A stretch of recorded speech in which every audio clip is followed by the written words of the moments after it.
Hello. Today we're going to be talking about an upcoming change to Tennessee State special education rules. The State Board of Education has passed an amendment to a special education rule which will require us to provide parents with a draft of the IEP at least 48 hours before a scheduled IEP meeting if the school has created such a draft. This rule will go into effect on March 12th. Our agenda for this presentation is to discuss the purpose of this rule change, to look at some of the most frequently asked questions, review best practices and the processes we will use to implement this, and to direct you to some additional references provided by the Tennessee Department of Education. You'll also have an opportunity to ask any questions you may have at the end of the presentation. So, why has the state decided to make this change? The intent of this rule is to improve and encourage parents' ability to meaningfully participate in the development of their children's IEPs. Providing parents with more information earlier will give them an opportunity to be more familiar with their child's drafted present levels and goals and be better prepared to actively participate in the development of the IEP. And we have always created draft IEPs, so this is not a new task, but it will require us to adjust the timeline for when IEP drafts are created.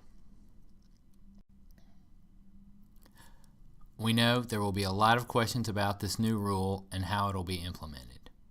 These are some of the most frequently asked questions anticipated. Does this rule require you to create a draft for every IEP?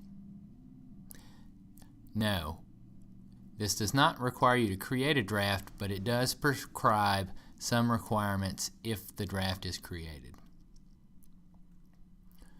What exactly constitutes a draft IEP as far as this rule is concerned?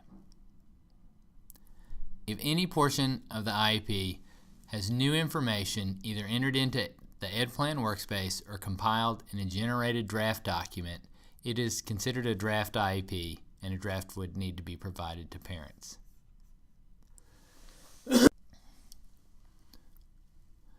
Does that mean that team members can't bring notes or assessment data or other information to the IEP team meeting if they have not shared that information with parents 48 hours in advance? No, the IEP team members can and should bring notes, data, and other information to the IEP team meeting for reference as the IEP is being developed, just as they always have. Can you enter new information, goals or present levels, etc. into the workspace if you don't actually create a draft document? The answer to that is no, that if you enter new information into the workspace, that's considered an IEP draft. Can you put information into a Word document so that it could be copied and pasted into the EdPlan workspace during the meeting? And no, any information that's put into a format that's made for entry into EdPlan and for the IEP would be considered a draft, and the draft would have to be provided to parents 48 hours in advance. Developing a draft is not required, but it is best practice. In addition to helping parents participate in the development of their child's IEP, preparing a draft makes the IEP meeting more time efficient for all the team members. Case managers are encouraged to continue creating drafts as you always have, but to create them within the new 48-hour timeline requirement. Now we'll look at the processes that will be put in place to implement this new rule in Knox County schools. For the most part, these will be the same practices you have always followed in scheduling IEP team meetings and developing IEPs. There are a few changes to the process and a couple of documents in EdPlan that will be updated. There are also some specific guidelines around initial eligibility and initial IEP meetings. In scheduling the meeting, you will contact parents to schedule the meetings with 10 days notice as you always have.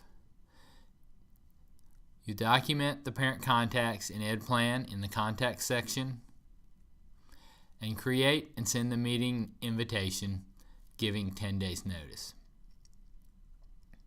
There are some changes to the meeting invitation, in particular the parent response section. In the creation of the meeting invitation, the biggest change is that you'll need to choose whether or not a draft IEP will be developed. This choice will determine which of two new versions of the parent response page will be created with the invitation. You'll just check to indicate whether or not a draft is going to be developed for the IEP or IEP addendum. And this will be added in EdPlan to the page on which you enter the meeting date and purpose when creating a meeting invitation.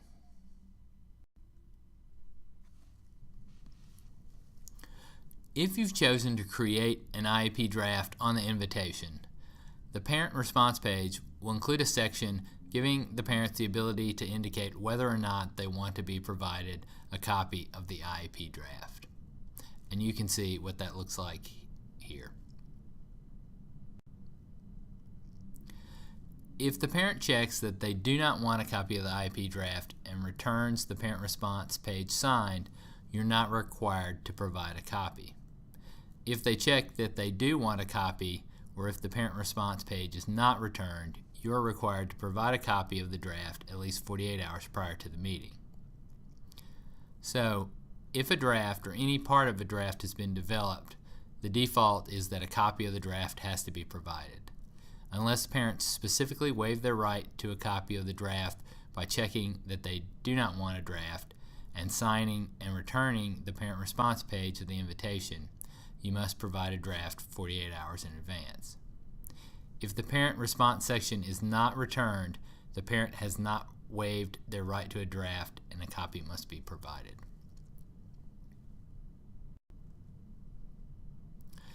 If you indicate that a draft will not be created, the parent response section will look like this and include a statement that a draft will not be developed. In this case, you're indicating that you will not be entering any information into EdPlan prior to the meeting, and the entire IEP will be written at the meeting. Developing the IEP draft will be very similar to what you've always done. In your draft, you may include proposed present levels, goals, accommodations, and narratives, excluding the parent concerns. You should delete out of the workspace the previous IEP's parent concerns, services, LRE statements, and ESY statements. After developing the draft and removing any components that should not be included in a draft, send the IEP draft home to parents. As just a reminder, the IEP draft is just that, a draft of some proposals for the IEP team to consider. All components of the IEP will be discussed in full by the whole team at the meeting. All decisions are made by the IEP team as a whole and are never predetermined. And deleting parent concerns. You'll just remove that previous IEP's parent concerns from the workspace, as these should be discussed with the full team and entered at that time. You'll also remove the services. You'll just need to check the delete box next to any services in the workspace and click Save and Continue. And these services will also be discussed at the meeting and entered at that time. When you delete the services, you will see an error indicating that you have not selected any special ed related services. You can ignore that error at this time and you will be able to create the draft. Services should be discussed and determined again by the full IEP team and entered into the workspace at the meeting. Further down on the service page, you will also remove the LRE statements and ESY determination date and statements from the workspace. These should be discussed with the full team again and entered during the meeting after the team has made decisions about services and placement.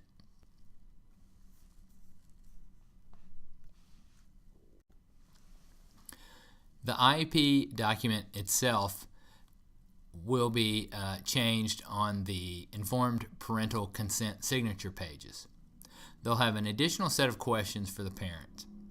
The parent will check to indicate whether or not they were provided a draft or if a draft was declined or not provided.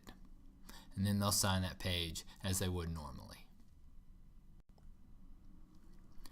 Initial eligibility meetings and initial IEPs are just a little bit different. An IEP draft cannot be developed prior to determining eligibility. Drafting an IEP before the team determines eligibility could suggest that the eligibility decision had been predetermined.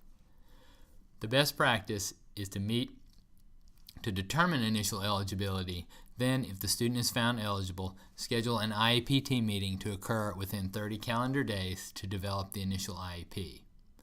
An IEP draft can be created and provided to parents 48 hours before that meeting.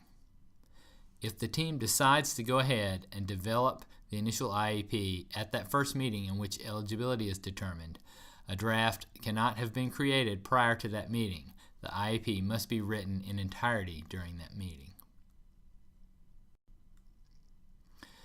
The Tennessee Department of Education has provided some additional information about this new rule, and these documents are available at the links listed here.